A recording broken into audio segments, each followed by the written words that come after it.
So who is part of your culture of education, right? That's our question. As I said in the introduction, not only do we interact with middle school students, high school students, undergraduate students, but we also meet with your teachers, your administrators, everyone in your family, because everyone in your family has the potential to get you to that next level. We've all heard that expression, it takes a village to raise a child, right? At USHLI, we believe it takes a community to educate a student.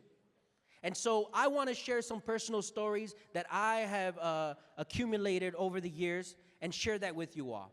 But in order for any message that I might have, it's important that you know who is speaking to you. It's important that you understand how I got here, why I'm here, and where I'm going next. So it all starts with my family. So we're going to switch over to the next slide here. I'm still learning this cue thing. That's my family. It's a big family, no? Right? Raise your hand if you have 4 or more brothers or sisters. Raise your hand if you have 5 or more brothers or sisters. 6, 7, 8. Now they're just messing with me. All right, put your hands down. I am the youngest of 10. Honestly, that's all of them right there. From Juana Beturuti and Adrián. That's me on the bottom. And I say that because I'm actually the youngest of my family. And so I have the great privilege, the great opportunity to learn a little something from each and every one of them. And I'm going to share some of those stories with you all right? And show you how to integrate that and make that part of your culture of education. See, my parents are in the center. The story really begins with them, right?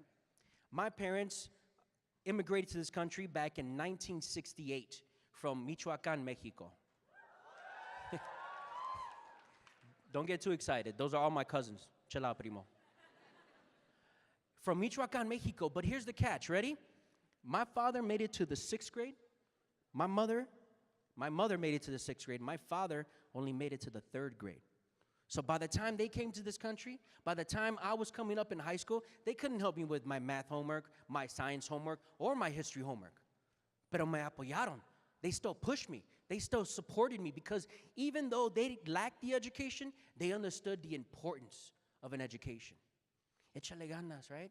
Give it all you got, Adrian. This is your opportunity. They understood the importance of an education, even though they couldn't be eloquent and explain that to me all the time.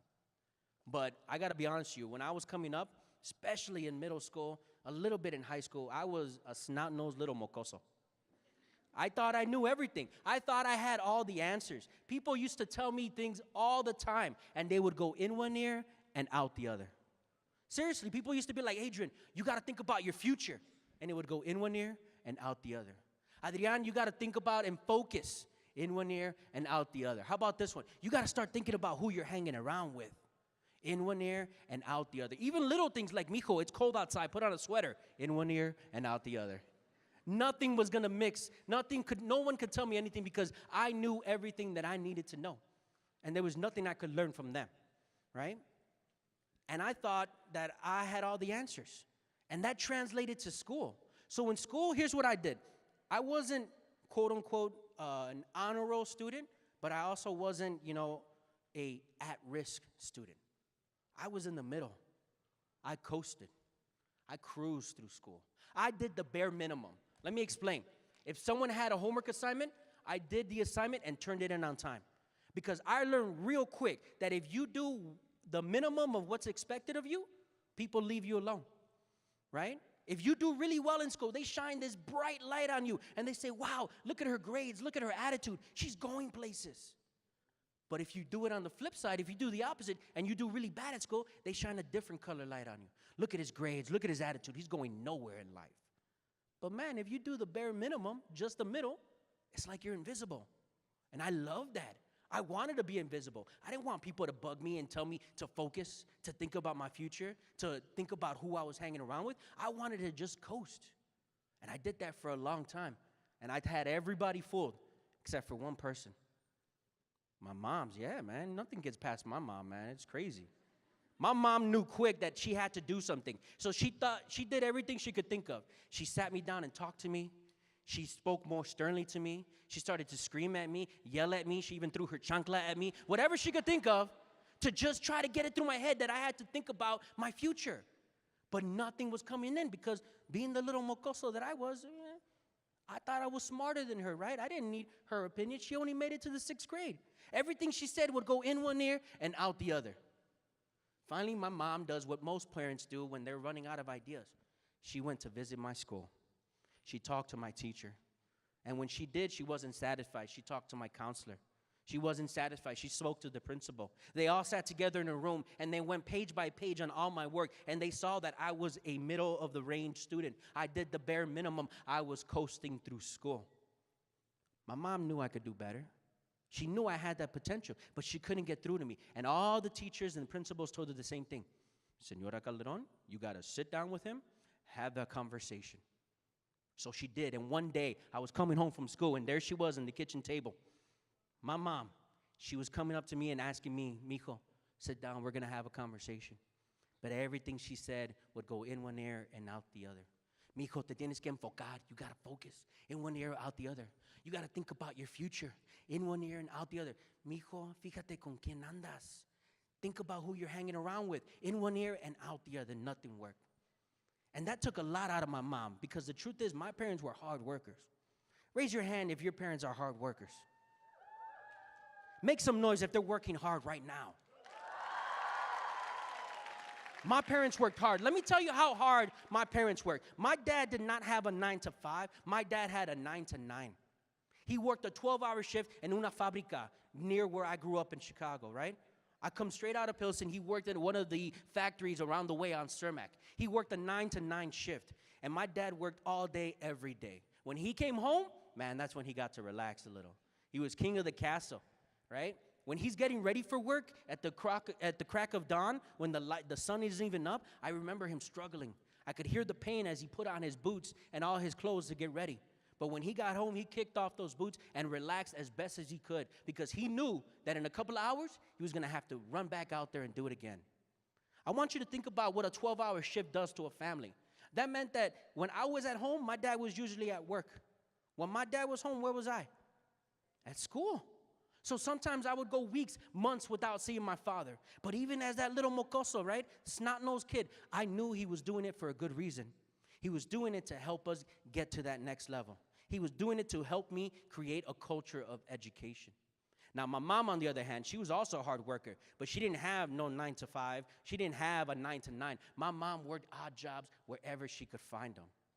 Do you all know what I mean by odd jobs? Like for 3 months in the summer, she worked at the local park district because there was an opening. For 6 months, she worked at the elementary school cafeteria because there was an opening. My mom was the neighborhood niñera, the neighborhood babysitter. So when other parents would go off to work, they would drop off their kids, and my mom would watch them. And in between each of these odd jobs, my mom would pause to pick up empty cans and put them in a bag for recycling, just to put a couple of more dollars. Now, unlike my dad, when my mom came home, she didn't get to kick up her feet, right? She still had to cook for us. She still had to clean for us. She still had to discipline us.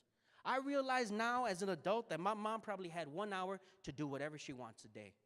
1 hour of free time. Think about how much free time you all have. I'm talking about free time to binge Netflix, to watch a movie, to read a book, to play an instrument, to play a sport, to hang out with your friends. That's your free time. My mother had only 1 hour a day. And you know what she did with that 1 hour? She sat on the couch and she watched her favorite novelas. I'm serious. And we all knew the second that TV went on, we had to act correct because we were going to get it. Right? It's got to the point where it was like Pavlovian. When I heard that novela voice, do you guys know what I'm talking about? Dos mujeres, un camino. ¿Qué ha pasado conmigo? Like I stand up, I clinch. I'm like, oh my God. Every time I hear that voice, because that was my mom's 1 hour to do whatever she wanted. And she used those novelas to kind of escape a little because she had a hard life. And she was constantly working. Now, back to me being this little snot-nosed kid thinking I could do everything. There she was at that kitchen table. Nothing was working again. She kept saying the exact same things. It would go in one ear and out the other. Nothing was working. Finally, she says, mijo, I don't know where she came up with this idea. I think it was from one of those novelas, but I still don't know, right? She goes, mijo, let's make a bet. I was like, a bet? Okay. My mom wants to race. I'm faster than her. I'm stronger than her. Let's go, Mom. That's money in my pocket. Let's do it, Mom. What's the bet? She goes, mijo, when I came to this country, I only had a 6th grade education. I bet I can get my GED before you finish high school. And I said, so what does that mean to me? That doesn't mean anything to me, right? She's the one that's going to have to change her whole life. I just got to keep doing that middle of the road thing, right? Doing the bare minimum. I said, bet, Mom, let's do it. Bet. I was already thinking how I was going to spend the money. And a couple of days went by, a week went by. Before you know it, I completely forgot about our bet. But then I started to notice a change. My mother, who works all day, every day, only has 1 hour to do whatever she wants. I saw her sit on that couch and turn off the TV. My mom turned on the lamp. She started reading. She started writing. My mom started working on math problems. But here's when it really got to me. Ready? My mom started asking me for help with her homework. She said, Mijo, can you translate this for me? Mijo, can you help me with this math problem? I don't get it. Mijo, I have this paper due at the end of the month. Can you help me put it together? This woman who works all day, every day, only has 1 hour to do whatever she wants, and she's using it to better herself? I said, man, the least I could do is try. The least I could do is try a little harder. And I'll be honest, I tried the bare minimum. Like if there was a reading assignment, I read 1 extra chapter. If there was a couple of math problems, I went over my work more than once. When I had to turn in a paper, I did more than 1 draft. Little by little, things started to change for me too. I started to focus. I started to think about my future. The world started opening up for me. I started to analyze who I was surrounding myself with. All these things that people have been telling me throughout my life started to click. And little by little, I joined that honor roll. And I was so excited because what I thought was going to be the greatest day of my life, high school graduation, was right around the corner. Man, and I was prepared. I saved up money, bought a super expensive, like stupid expensive outfit, right? And then I didn't realize that you have to wear a cap and gown and no one can see it. So there I am soaking because I spent so much money on this outfit that no one can see, and I'm surrounded by all my friends who are wearing way too much perfume and cologne. And I'm worried about my family, man, because every family has that one crazy tia that you know is going to try to embarrass you, right? Like you're going to walk on stage and she goes, "That's my gordito." So I was waiting for that moment, right? I come up to the stage, I shake my principal's hand, I grab that diploma, and I want to jump off that stage, and I want to find my mom. I want to give her the biggest hug possible and say, "Thank you, Mom. Te quiero mucho. I love you. It's because of you. You opened up the world to me. Thank you." And I thought that was going to be the greatest day of my life. I'll be honest with you, it was a great day. And I got flowers and balloons. I don't get flowers and balloons anymore. It was a great day, but I'll tell you about an even better day. 2 weeks later, I walk into this tiny little community center. My mom stands in front of her friends and her peers, and she got her GED.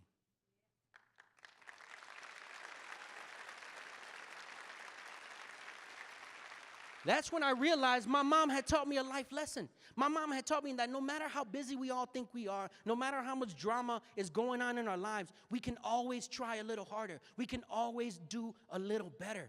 And I take that message with me when I travel across the country and I meet with students all across this beautiful country. Latino students, African American students, white students, Asian students, everyone. Because even though there are small differences, a lot of us are going through the exact same issues. We all need to find extra time. We all need to try a little harder. And that's what I do, and that's why I love this job, because I'm able to do that. I want you to start thinking about who is it in your life that can help and push you to that next level. Start identifying those family members, those community members that can get you to that next level. Because my mom showed me by example that we can always do a little better.